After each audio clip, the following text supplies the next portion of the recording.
Ivanka Trump took her role as daughter and special assistant to her father and president one step further. She sat in for Donald briefly at the meeting of world leaders in Germany. Ivanka sat between Chinese President Xi Jinping and British Prime Minister Theresa May. Bloomberg reports that one official who was watching it said it happened on 2 occasions and that Ivanka did not speak.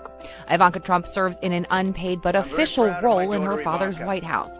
Sometimes staff members will fill in for their boss's vacant seats.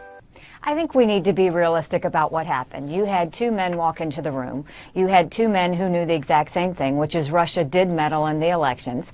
I think President Trump wanted to make sure that President Putin was aware that he was acknowledging it, that he knew it. I think President Putin did what we all expected him to do, which was deny it.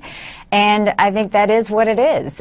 President Trump still knows that they meddled. President Putin knows that they meddled, but he is never going to admit to it, and that's all that happened. Any country needs to know that there are consequences when they get involved in our elections. And I think that's why it's good that the investigations are going on and we're analyzing and we're looking into all of that. And I think we need to manage it accordingly. The one thing we don't want is for our political process to ever be influenced or tainted in any way. And I think that we have to make sure that we're always strong on that point and let everyone know that we're not going to put up with it. What consequences will they face as a result of that action?